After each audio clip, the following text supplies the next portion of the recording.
오랜만에 강단에 서서 제가 좀 어떨떨합니다. 그래서 아마 좀 자연스럽지도 못하고 좀 실수를 할지도 몰라요. 그러니까 여러분이 잘 이해를 해주세요. 우리 모두가 매일 체험을 하는 일입니다만은 세상살이가 점점 더 절박하고 또 힘들어지는 것 같습니다. 빈부격차가 위험수위에 도달하지 않았나 하는 우려를 내버릴 수가 없고요. 최근에 우리 모두가 뉴스에서 들었습니다마는 그저 직장에서 몰린 사람들 또 경쟁에서 탈락된 사람들이 마지막으로 붙들고 그저 생계를 유지하는 것이 대부분이 음식점인가 봐요. 그래서 전국의 음식점이 60만 개인데 이것은 인구 80명당 음식점이 하나꼴이다 하는 말을 들으면서 제가 억장이 무너지는 거예요. 경쟁이 과도하면 서로가 제사를 깎아먹고 같이 망하는 거 아니에요? 나라가 이래서 무슨 희망이 있겠는가?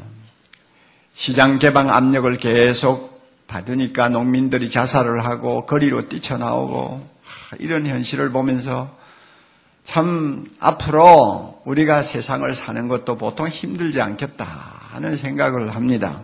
많은 분들이 그런 불안을 갖고 미래를 내다봅니다. 자, 우리 모두 예수 믿는 사람들은 이런 상황에서 할 일이 하나 있어요. 그것은 세상을 향해서 눈을 잠깐 감는 것입니다. 그리고 하나님을 향해서 눈을 좀 더 크게 뜨는 것입니다. 하나님을 향해서 눈을 뜨는 이유는 하나님은 복의 근원이십니다. 어려울 때, 우리가 고통스러울 때, 우리가 정말로 복이 없다고 탄식할 때 도우실 수 있는 유일한 분이 하나님이시기 때문입니다. 저는 기도할 때 주님의 가르치신 기도를 많이 합니다. 그리고 사도신경을 많이 고백합니다. 그런데 그런 기도와 고백을 할 때도 저는 그 기도와 고백이 제 마음에 와서 확 닿아가지고 정말 제 마음에 오직 하나님만 보이는 순간까지 저는 그 기도를 반복할 때가 있어요. 하늘에 계신 우리 아버지시여, 하늘에 계시는 아버지시니까 좋은 것은 다 가지고 계시는 분 아닙니까? 좋은 것 다 갖고 계시는 그분을 향해서 내가 눈을 활짝 뜨고 아버지하고 부를 때 그때 내가 은혜를 받고 힘을 얻고 소망을 갖지 못하면 내가 어디 가서 힘을 얻어요? 전능하사 천지를 만드신 하나님 아버지를 내가 믿습니다 하고 사도신경을 고백하면서 전능하셔서 천지를 만드신 하나님이시니까 못할 것 없지 않아요. 자기가 원하시면 무엇이든지 다 해주실 수 있는 분 아니에요. 이런 분을 내가 가까이 모시고 그분 때문에 내가 다시 한번 힘을 얻고 일어서지 아니하면 하루하루를 무슨 힘으로 살 수가 있어요. 그러니까 세상이 살기 어렵다는 것을 가지고 우리가 푸념하지 말고 세상보다 더 크신 하나님이 계세요. 복의 근원 되신 하나님이 계세요. 그분이 우리 아버지세요. 그분을 향해 우리 눈을 활짝 뜨는 이 시간이 될 수 있기를 바랍니다. 복의 근원 되신 하나님을 이렇게 관심을 갖고 우리가 보기 때문에 오늘 본문에 등장하는 오벳 에돔이라고 하는 사람에 대해서 특별한 관심을 우리가 갖게 됩니다. 왜냐하면 성경에 몇 번 나오지 않는 이름이에요. 그럼에도 불구하고 오벳 에돔이 등장하는 곳마다 꼭 주석이 붙어 다녀요. 11절 끝에 보세요. 여호와께서 오벳 에돔과 그 온 집에 무엇을 주셨다? 복을 주시니라. 또 그 다음에 12절에 내려가서도 여호와께서 여호와의 궤를 인하여 오벳 에돔의 집과 그 모든 소유에 복을 주셨다. 그리고 역대상 13장 14절에 넘어가도 동일한 내용인데 오벳 에돔의 가정에 하나님이 복을 주셨다고 또 주석을 붙여놨어요. 그리고 역대상 26장 5절에 가도 오벳 에돔의 이름이 등장하는데 그 이름이 잠깐 등장하는 자리에도 하나님께서 오벳 에돔에게 복을 주셨더라 하고 기록이 되어 있어요. 그건 참 별난 사람이다 하는 생각을 하는 것입니다. 무슨 재주로 그렇게 이름이 등장할 때마다 복이 따라다니냐 이런 생각을 자연히 하게 되죠. 그러니까 우리가 관심을 갖는 것입니다. 본문의 내용을 잠깐 제가 소개를 해드려야 되겠습니다. 사울이라고 하는 좋지 못한 왕이 이스라엘을 20년 이상 다스린 것 같아요. 그러니까 왕이 하나님에게 대해서 관심이 없고 하나님을 섬기기를 별로 좋아하지 않으니까 자연히 하나님의 존재를 상징하는 이 법궤라는 것을 아주 등한히 했죠. 그래서 유대나라 변방 어느 지역에 있는 아비나답이라고 하는 사람 집에다가 법궤를 넣어놓고는 20년이 넘도록 거들떠보지도 않은 거예요. 그러니까 하나님의 존재가 이스라엘 백성 앞에 소박을 당한 것입니다. 따돌림을 당해서요. 푸대접을 받았어요. 그렇게 해서 긴 세월이 흘렀습니다. 그러다가 다윗이 드디어 왕이 되었습니다. 다윗은 하나님을 사랑하고 하나님을 영화롭게 하기 위해서 있는 힘을 다 쏟는 참 믿음의 사람 아닙니까? 그러니 자기가 왕이 되자마자 제일 먼저 시작한 게 뭐냐 하면 하나님의 법궤를 예루살렘으로 모시자.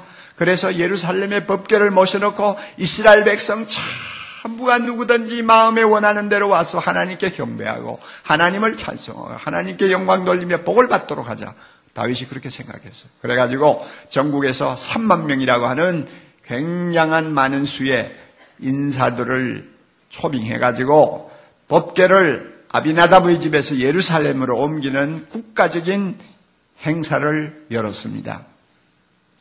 새 수레를 만들어가지고 하나님의 법궤를 싣고 20년 동안 모시고 있던 아비나답의 가족, 특별히 아비나답과 아들들이 그 수레 곁에서 법궤를 호위하고 이래가지고 지금 예루살렘을 향해서 오고 있는 것입니다. 그런데 낙원의 다장마당이라고 하는 굉장히 넓적한 광장까지 왔는데 거기에서 갑자기 소가 뛰었어요. 발작을 했는지 무슨 이유인지 소가 펄펄 뛰니까 수레에 실었던 법궤가 잘못하면 굴러 떨어질 위험이 처했습니다. 놀란 아비나답의 아들 우사라는 젊은이가 자기도 모르게 법궤를 덥석 그냥 안았던가 봐요. 떨어지지 않도록 하려고 안았는데 그것이 하나님 앞에 죄가 되었습니다. 왜 죄가 되었는지 제가 확실히는 모르겠어요. 그러나 하나님을 상징하는 법궤가 흔들리고 떨어질 위험에 있다고 해서 마음대로 가서 붙들고 이러는 것은 하나님이 불경건한 행동으로 보셨나 봐요. 그래가지고 그 자리에서 그 우사라는 젊은이가 죽어버렸어요. 이런 불길한 일이 일어나 버리니까 예루살렘에다가 법궤를 모시고자 하던 다윗의 마음이 변해버렸어요. 너무 겁이 났어요. 이런 무서운 하나님을 어떻게 내가 모시고 가냐.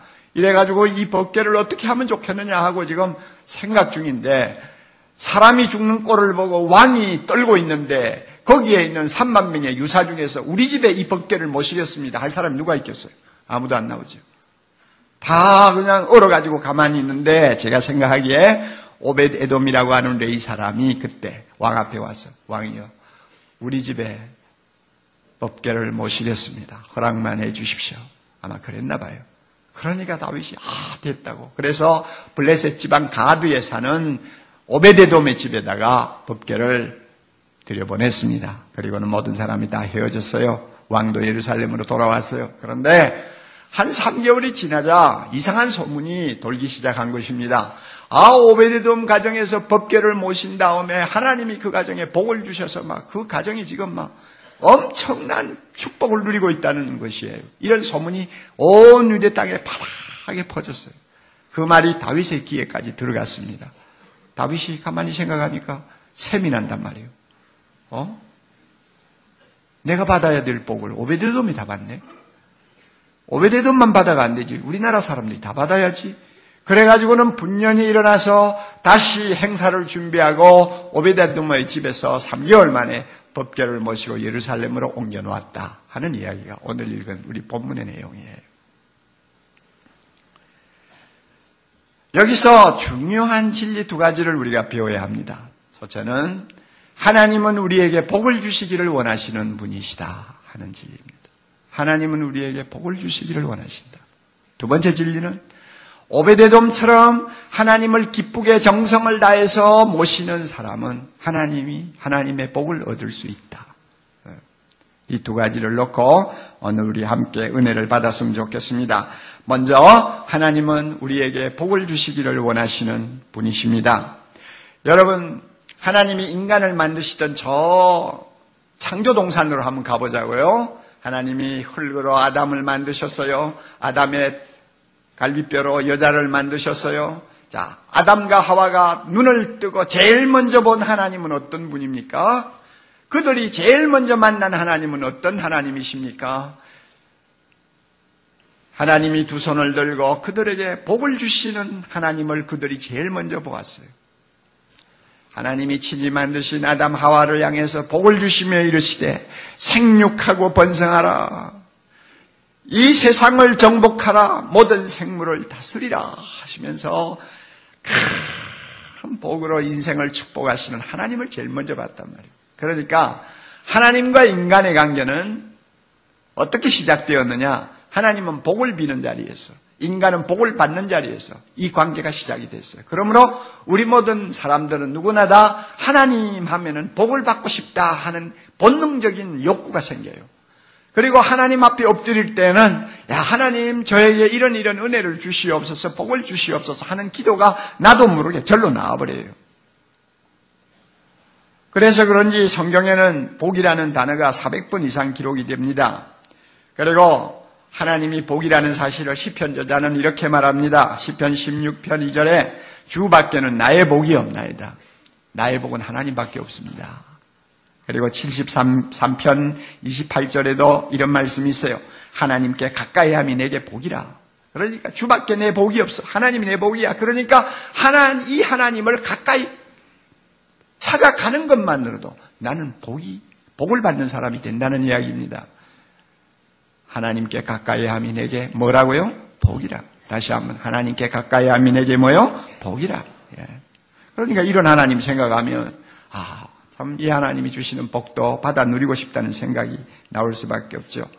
그래서요, 오베데돔의 집에 하나님의 법궤를 모셨다는 것은 무엇을 의미하느냐? 복을 주시는 하나님을 가정에 모셨다 하는 이야기예요.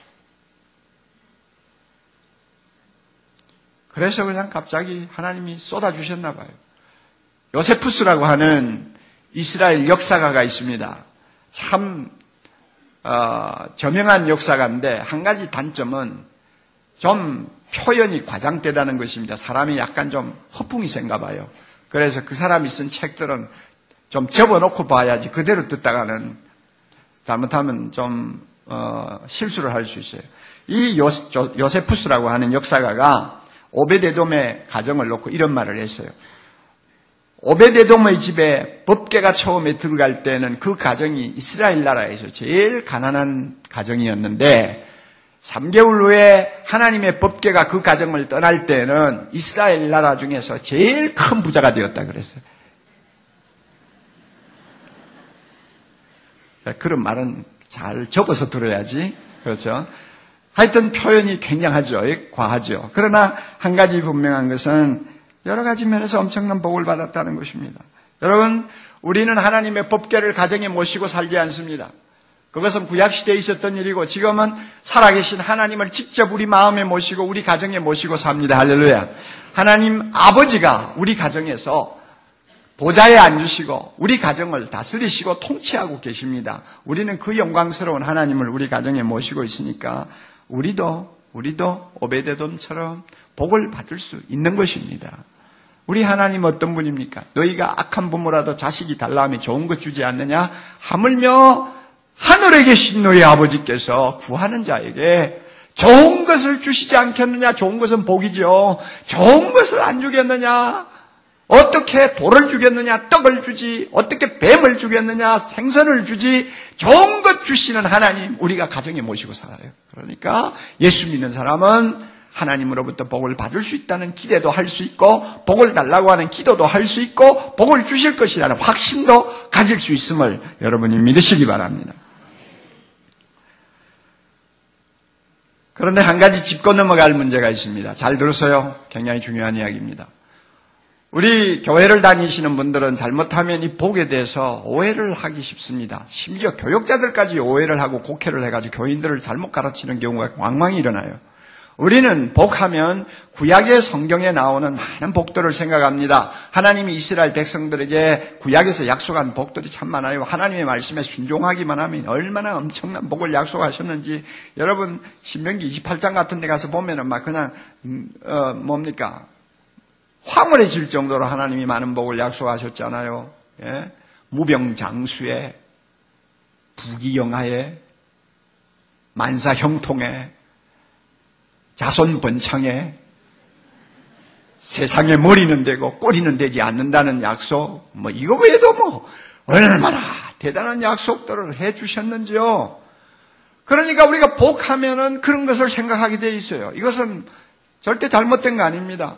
그런 복들을 우리는 다 받고 싶어 합니다. 또 받을 수만 있으면 좋지요. 받아서 누릴 수만 있으면 그 사람이야 진짜 복 받은 사람이라고 말할 수가 있죠. 이런 복들을 하나님이 많이 약속을 하셨어요.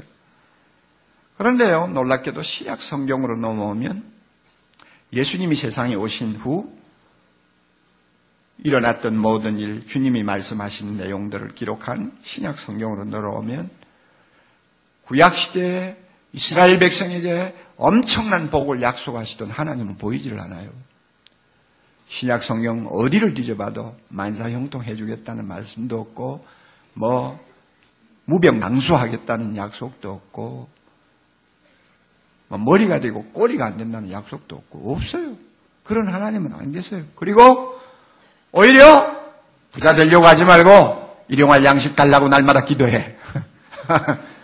도무지 이해가 안 되는 말씀만 하시네요. 예? 가난한 자가 더 복이 있대요. 왜냐하면 천국은 가난한 자의 것이래요. 참 이것도 이해가 안 되죠. 받는 것보다 주는 것이 더 복이 있대요. 그리고 오래 살 생각하지 말고 주를 위하여 언제든지 생명 바칠 준비하라요. 이런 말씀 보면, 그리고 세상에서 환난과 핍박을 당하고 남에게 욕을 들어도 그것이 복이니까 기뻐하라고 그래요. 이건 세상이 어떻게 갑자기 이렇게 변해버렸는지 혼란을 일으킬 정도로 말씀이 달라지는 것을 우리가 봅니다. 복을 보는 표준이 왜 이렇게 달라졌을까? 한마디로 요약하면요, 하나님 나라 때문입니다. 하나님 나라. 이것은 여러분이 정확하게 알고 계셔야 돼요. 구약시대 사람들은 하나님의 나라에 대한 비전이 없었어요. 그들은 메시아가 오시면 팔레스타인의 지상 천국을 이루고 온 세계를 지배할 수 있을 것이라는 세상적인 왕국은 그들이 꿈을 꾸었지만은 하나님이 직접 다스리는 신약 시대에 하나님의 나라는 그들에게 없었어요. 그런데 예수님이 이 세상에 오시자마자 예수님의 입에서 제일 먼저 나온 말씀이 뭡니까? 회개하라, 천국이 가까웠느니라. 천국, 하나님 나라가 이미 임하였고 이 나라가 시작되었다는 것을 주님이 말씀하셨어요. 그래서 마태복음, 마가복음, 누가복음에 가보면은 하나님 나라 혹은 하늘나라는 말이 110번 이상 계속 반복해서 나옵니다. 그 이유는 우리는 지금 지상 천국을 꿈꾸던 구약시대에 사는 사람이 아니라 하나님 나라가 임하였고 하나님 나라가 이미 시작된 시대에 살고 있다는 것입니다. 이것을 여러분이 마음에 꼭 담으셔야 됩니다. 그러니까 하나님 나라에서 무병장수가 무슨 그게 절대적인 복이 되겠어요? 그래요, 안 그래요? 하나님 나라에서 무슨 만사형통이 그렇게 대단한 의미가 있겠어요? 하나님 나라에서 부귀영화 누리면 뭐 하겠습니까? 이런 것들이 좋기는 합니다만은 잘못하면 하나님 나라에서는 우리를 해치는 잘못된 것이 될 수 있는 이상한 상황으로 바뀐 거예요. 그래서 로마서 14장 17절 보면 하나님의 나라는 먹는 것과 마시는 것에 있지 않고 오직 성령 안에서 의와 평강과 희락이라고 했습니다. 보세요. 하나님 나라에는 먹고 마시고 즐기고 그냥 쌓아놓고 살고 막 사람들로부터 그저 부러움을 받는 그게 아니고 그게 하나님의 나라의 본질이 아니고 하나님 나라에서 사는 백성들에게 있어서 진짜 복은 뭐냐? 진짜 복은 성령 안에서 하나님이 주시는 하나님 나라의 하나님 앞에 의인이 되는 축복, 그리고 하나님이 주시는 마음의 평강, 하나님이 주시는 기쁨, 이런 것들이 진짜 복이지 다른 것이 복이 아니라 그 말이에요. 그만큼 하나님 나라로 인해서 복을 보는 기준이 바뀌었어요. 그러니까 여러분 세상을 보세요. 진짜 구약에서 이야기하던 그 화려한 복들을 지금 현실적으로 정말 받아서 누리는 사람이 예수 믿는 사람 가운데서 많으세요? 안 믿는 사람 가운데서 많으세요? 대답 안 하세요? 예? 무병장수하는 사람들 가만히 보세요. 저 이북에 있는 사람들까지 한번 보시라고요. 안 믿는 사람들이 훨씬 더 많이 받아서 누리고 있어요. 그러니까 그 말은 뭐냐 하면 하나님하고는 관계가 없는 복일 수도 있고 하나님이 없어도 누릴 수 있는 복이라고 말이에요. 그런데 이상하게도 믿음 좋은 분들, 하나님을 너무너무 사랑하면서 한 생을 헌신하는 사람들에게는 하나님이 안 주시더라고요. 잘 안 줘요. 아마 주면 득보다 해가 더 많다고 하나님이 판단하신 것 같아요. 그래서 보세요, 여러분. 바울과 같은 사람 그렇게 하나님을 사랑해도 안 주시잖아요.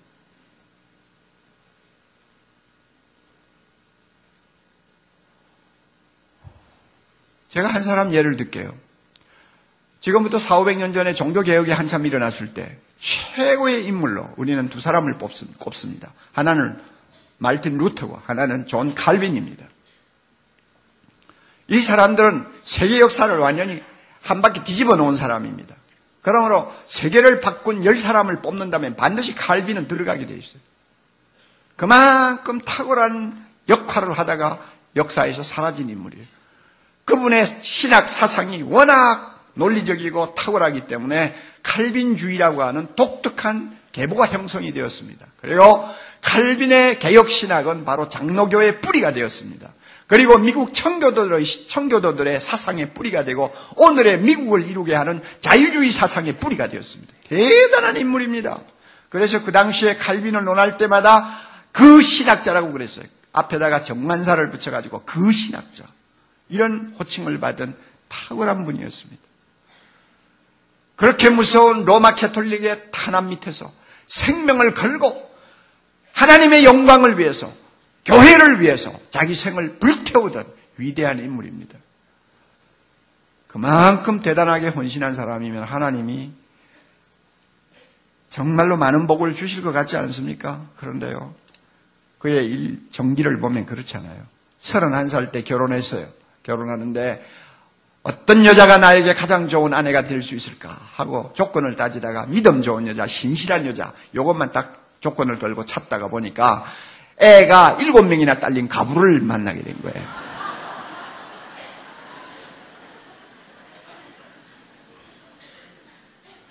그러니까 그 여자하고 결혼했어요. 그리고 행복하게 살다가 옥동자가 태어났어요. 그런데 불과 몇 년이 안 가가지고 옥동자가 죽었어요. 하나님이 데려가 버렸어요. 그리고 부인도 몸이 약해가지고 칼빈하고 결혼해서 9년밖에 살지 못했어요. 그리고 자기가 데리고 온 7아들 그대로 고스란히 내버려두고 하나님 앞으로 갔어요. 그러니까 칼빈의 꼴이 뭡니까? 그래가지고 아내를 잃고 15년 동안 독신으로 살았어요. 독신으로 살면서도 칼빈 역시 너무 과로해서 몸이 약해가지고 두통, 천식, 소화불량 이거 뭐 병이라는 병은 다 가지고 열병, 그 다음에 담석증, 통풍. 인간으로 보면 너무너무 이해가 안 되죠. 이런 병을 끌어안고 살았어요. 한 10년 동안은 위가 너무 안 좋아가지고 하루 한 끼 먹고 살았어요. 그러면서도 그리고 나서 54세의 세상을 떠났는데 그렇게 짧은 인생을 살면서도 다른 사람이 수백 명의 사람들이 수백 년 동안 해도 못할 일을 다 해놓고 간 거예요. 죽으면서 그가 유언했어요. 내 무덤에다가 묘비를 세우지 말라. 하나님의 영광을 가질 수가 있으니까 내 무덤에 묘비를 세우지 말라. 그러니까 자기 무덤에는 묘비도 없어요. 그렇게 살다가 간 사람이에요. 그런 사람인데도 불구하고 하나님이 우리가 흔히 생각하는 복을 안 주셨다 그 말이에요. 무슨 복을 주었습니까? 명예 하나만 참 하나님이 주셨지 그 외에 무슨 건강의 복 주셨습니까? 장수의 복 주셨습니까? 무슨 가정의 복을 주셨습니까? 자식의 복을 주셨습니까? 아무것도 안 줬잖아요. 그러면 칼빈을 보고 복을 못 받은 사람이라고 우리가 말할 수 있습니까? 아니죠. 천만이요. 그러므로 여러분 꼭 기억하세요. 우리가 복복하지만 여러분 가운데서 장수복도 뭐 있을지 없을지는 모르지만 장담 못할 사람도 많죠. 몸이 약하죠. 또 사랑하는 자를 먼저 세상에서 사별한 사람들도 있죠. 아무리 노력해도 재물에 복이 없는 사람도 있죠. 여러분, 그런데 자기 형편 놓고 나는 복을 못 받았다는 소리 하지 말라고 말이에요. 하나님께 주시는 복은 그런 복이 아니에요. 그게 절대 복이 아니에요. 우리는 하나님 나라에 사는 사람이기 때문에 그런 것들이 절대 복이 아니에요. 그러므로 그런 것들이 없다고 해서 나는 복을 못 받았다는 소리 하지 말라 그 말입니다. 그런 믿음, 그런 확신을 갖고 하나님을 보세요. 그러면 하나님께서 여러분에게 진짜 필요한 복이 뭔가를 보여주십니다. 제가 그저 오랜 목회 생활하면서 깨닫고 또 말씀을 통해서 깨닫고 또 제가 그저 인생 이만큼 살면서 여러 가지 경험을 통해서 깨달으면서 제가 얻은 결론이 있어요. 하나님이 우리에게 주시는 복 3가지가 있구나. 하나님 나라에 살고 있는 우리, 하나님 나라에 살고 있는 하나님의 백성된 우리에게 하나님이 특별히 주시기를 원하는 복이 3가지가 있구나. 첫째는 하늘에 속한 신령한 복입니다. 이 말을 바꾸면 구원의 복이라고 말합니다. 영생의 복이라고 말합니다. 하늘에 속한 신령한 복. 에베소 1장 3절 찬송하리로다 하나님 곧 우리 주 예수 그리스도의 아버지께서 그리스도 안에서 하늘에 속한 모든 신령한 복으로 우리에게 복 주셨다고 했습니다. 그 복의 내용을 보면 흠없고 거룩한 하나님의 자녀가 되는 복이요, 예수 그리스도의 십자가의 피로 우리의 모든 죄를 다 씻어주시는 구속의 복이요, 성령으로 우리를 도장치듯이 인쳐서 하나님의 소유로 만드신 복이에요. 엄청난 복을 하나님이 주셨어요. 이 모든 복이 다 예수님 때문에 우리에게 값없이 주어진 복인데 이거야말로 천상의 복이요, 영원한 복이요, 절대적인 복이요, 반드시 받아야 되는 복입니다. 이 복을 하나님이 그의 자녀들에게 허락해 주셨습니다. 우리 모두가 이 복을 받았습니다. 할렐루야. 주 예수보다도 더 귀한 것은 없네.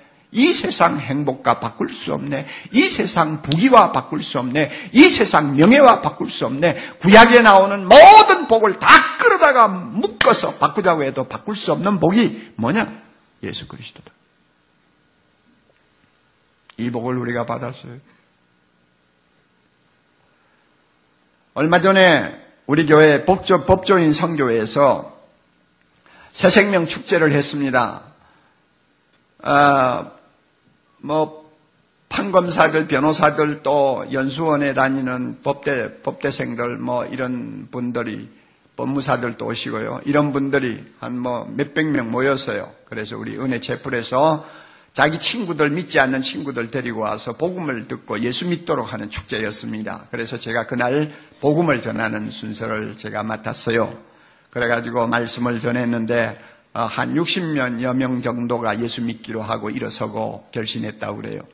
그런데 그날 그 집회를 축하하기 위해서 대법원장으로 계시는 이용훈 장로님이 오셨어요. 우리 교회 장로님은 아니십니다. 그런데 오셔가지고 잠깐 축하하고 간증을 하셨는데, 그분 간증에 제가 참 감동을 받았어요. 대법원장이 되고 나서 보니까 뭐가 주문이 많대요. 예수 믿는 사람들끼리 모이는 자리는 할 수 있으면 가지 말라고. 또 예수 믿는 티를 너무 내지 말라고. 이런저런 주문들이 많더래요. 그랬는데도 자기는 국회 청문회 가가지고 하나님의 이름으로 여러분에게 복이 임하기를 바랍니다 하고 또 큰 소리를 한마디 했대. 그리고 그런 새생명 축제 같은 자리에 대법원장 신분으로 올 수도 없는데 그냥 자기는 왔대요. 그런데 끝으로 한 말이 있어요. 참 중요한 말이에요. 만일 누가 예수님과 대법원장 자리를 놓고 어느 것을 선택하겠느냐고 묻는다면 나는 두 말 안 하고 주저하지 않고 예수님을 선택할 것입니다. 그 말에 제가 참 감동받았어요. 얼마나 대단한 간증입니까, 여러분? 왜 이런 간증할 수 있어요? 하늘에 속한 신령한 복, 즉 예수님, 그리고 예수님 때문에 받게 된 영생과 하늘의 모든 영광, 무엇로 가지고 바꿀 것입니까? 세상에서 만사형통한 거 가지고 그것을 바꿀 것입니까? 천만에요. 무엇을 가지고도 바꿀 수 없는 하나님의 복이에요. 이걸 우리에게 하나님이 주셨어요. 우리는 값없이 그 복을 받았어요. 그러므로 여러분, 지난번에 신문에도 났습니다마는 카나다의 모 일간지에서 소개한 북한의 참상을 이야기한 거 있죠. 지하교회 지도자 5명이 체포되었는데 어떻게 죽였느냐? 도로공사할 때 쓸 때, 아스팔트 깔 때 쓰는 그 가스 롤라 있잖아요. 큰 롤라 돌리면서 이게 아스팔트 다지는 거 있잖아요. 그 기계 밑에다가 5명을 끌어넣어서 전부 다 깔아뭉개 죽였대요. 이런 지옥 같은 나라가 북한에 있잖아요. 그래 놓고도 인권에 대해서 무슨 소리를 하면은 색안경을 쓰는 사람들이 많아요. 정신 나간 사람들이에요. 그런데 북한의 지도자들이, 북한의 그 교회 지도자들이 그런 참혹한 변을 당하면서도 왜 예수님을 포기하지 않느냐? 이 세상에서 모든 복을 다 누렸다고 해도 하나님이 예수님을 통해서 주신 하늘에 속한 신령한 복 이거 놓치면 이것은 모든 것을 다 놓치는 것이고 가장 저주받은 존재가 된다는 것을 그들이 알기 때문에 가스 롤라 밑에 들어가서 가루가 되는 한이 있더라도 예수님을 놓지 못하겠다고 그들은 끝까지 버틴 거예요. 우리가 받은 복 얼마나 큰 복인지 모릅니다. 하나님이 우리에게 이 모든 복 주셨음을 믿고 감사합시다. 두 번째로 자족하는 복입니다. 자족하는 복. 자족이라는 말을 아시죠? 어떤 형편에서든지 감사하고 만족하는 거예요. 자기 형편을 놓고 불평하지 않고 팔자 타령하지 않고 만족하고 감사하는 것이 자족입니다. 여러분 그렇잖아요. 온 세상을 다 얻어도 자족 못하면 그 사람은 행복한 사람 못 되죠. 평범한 아파트에 살면서도 만족하고 자족하고 살면 그 사람은 행복자죠. 아무리 화려한 명예를 가지고도 불만을 가지고 사는 사람보다는 무명한 자기 존재를 놓고 감사하면서 사는 사람이 훨씬 복받은 사람이죠. 이 자족이란 말이에요. 하나님이 이 자족을 주세요. 가만히 보니까요, 교회 안에서도 보니까요, 하나님이 특별히 사랑하는 자녀에게는 주님이 이 자족하는 복을 많이 주세요. 만사 형통도 잘 안 주시고 부귀영화도 잘 안 주시고 뭐 무병장수도 잘 안 주시지만 자족하는 복을 주세요. 자기 상황에서 감사하고 만족하는 거예요. 바울을 보면 알잖아요. 빌립보 4장 11절. 어떤 형편에서든지 나는 자족하기를 배웠다. 어떤 형편이 뭡니까? 배고플 때도, 배부를 때도, 인기가 있을 때도, 인기가 떨어졌을 때도, 몸이 건강할 때도, 몸이 약할 때도, 어떤 형편에서든지 나는 스스로 만족하고 하나님께 감사할 수 있는 비결을 배웠다. 그 능력을 얻었다 그 말이에요. 누구한테? 예수님한테서. 그래서 내게 능력 주시는 자 안에서 나는 모든 것을 할 수 있느니라. 그 말은 내게 능력 주시는 주님 때문에 나는 어떤 상황에서도 자족하면서 살 수 있느니라 이 말이에요. 이런 복을 바울이 받았어요. 이 복을 오늘 주님께서는 사랑하는 자들에게 많이 주세요. 그러면 어떻게 우리가 자족할 수 있는 사람이 됩니까? 주님께서 우리에게 하나의 중요한 패러다임을 바꾸어 주시는 것을 봅니다. 자족하도록 말이죠. 패러다임을 바꿔요. 무슨 패러다임이냐? 시간을 보는 패러다임을 바꾸어 줍니다.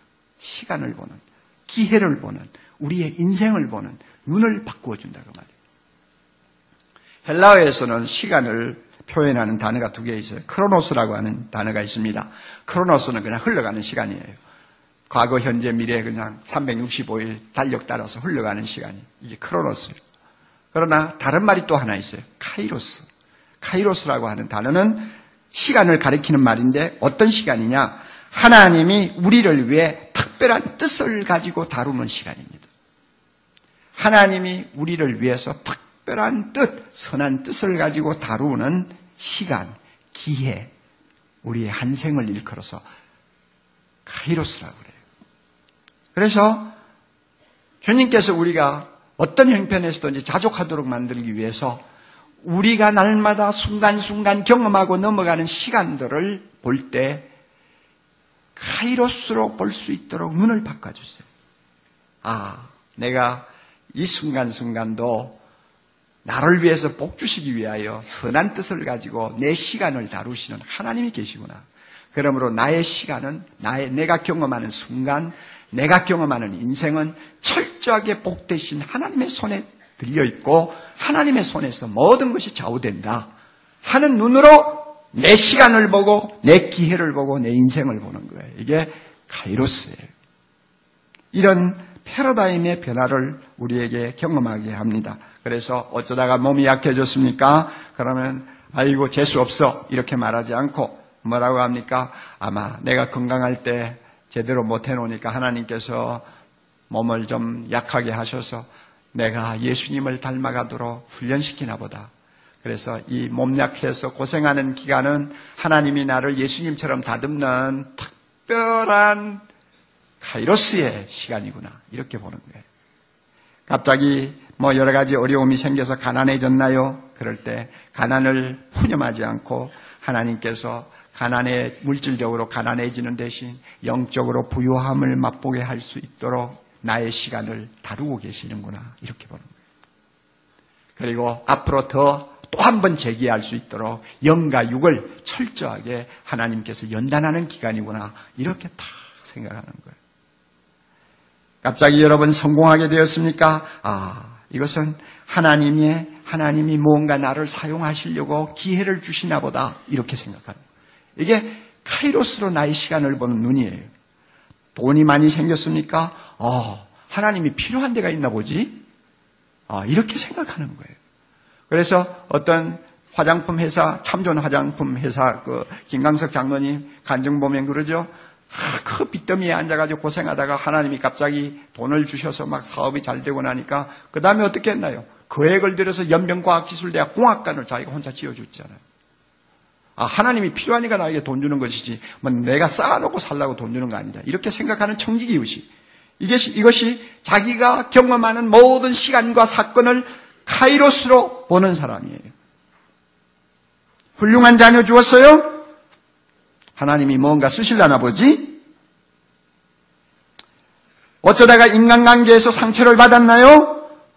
내가 주님의 마음을 얼마나 아프게 했는데 이런 기회에 내가 주님 앞에 얼마나 잘못된 것을 좀 깊이 반성해야지. 이런 생각으로 모든 생각을 돌려요. 그래서 복되신 하나님이 나의 시간을 철저하게 장악하시면서 나를 위해서 가장 좋은 것을 주시기 위해서 요리하는 기회다. 이렇게 보는 눈. 이것이 뭐라고요? 카이로스.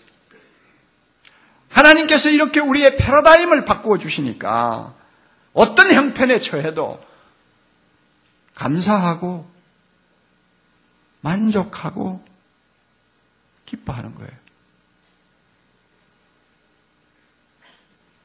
몇 주 전에 대각성 전도 집회 미안합니다. 대각성 전도 집회가 아니고 제자훈련 지도자 세미나 칼 세미나를 했을 때 우리 방지성 목사님이라는 분을 우리가 초빙해가지고 간증을 들었어요.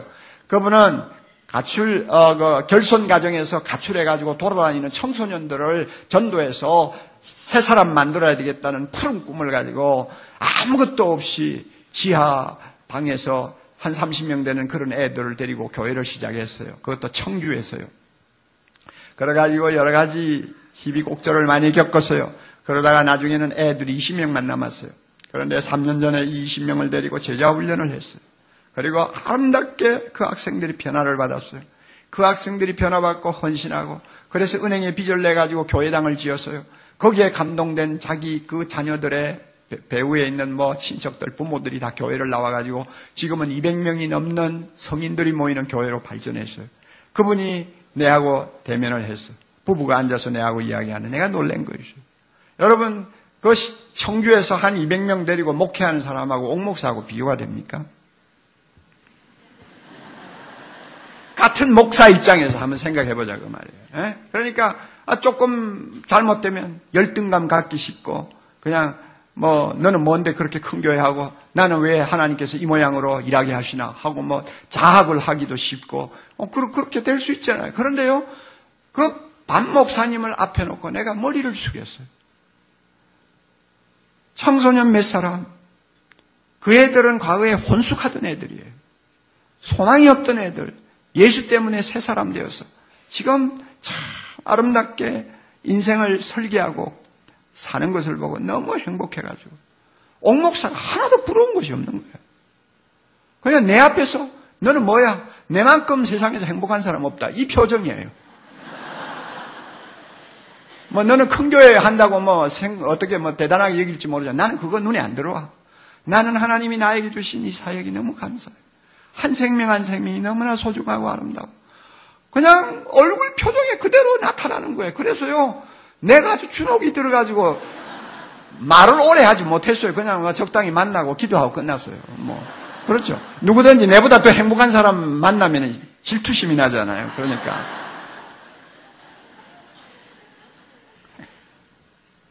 우리 모두에게 이런 자족의 은혜를 주심을 믿으시기 바랍니다. 하나님이 이런 복을 주십니다. 이런 복을 주세요. 우리 모두 이런 복을 받고 하나님 나라에서 사는 거예요. 예. 끝으로요. 수고의 대가를 주시는 복입니다.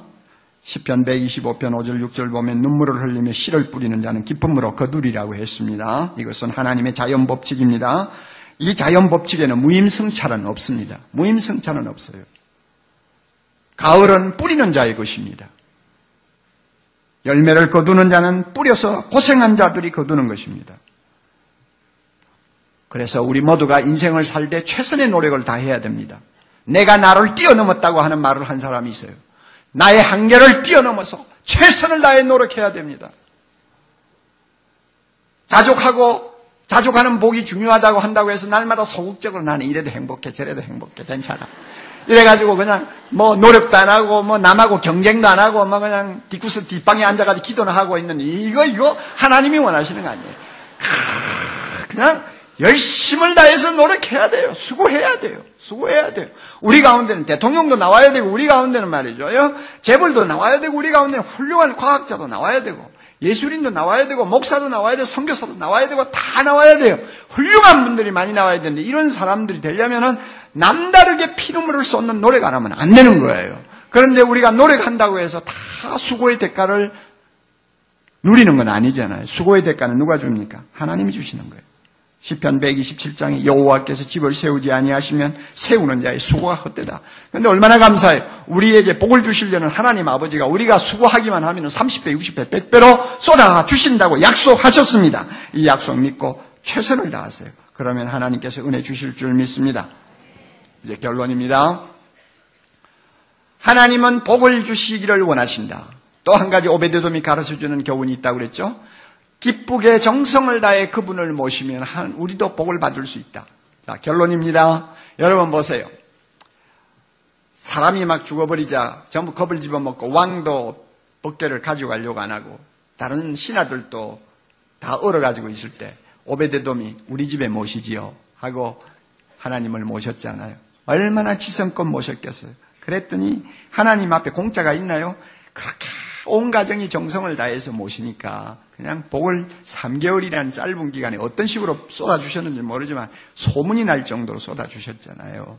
그런데 여러분 아비나답하고 한번 비교해보세요. 아비나답은 20년을 하나님의 법궤를 모셨어요. 그런데도 아비나답 이름에 복자가 아니라 보자도 안 붙어 다녀요.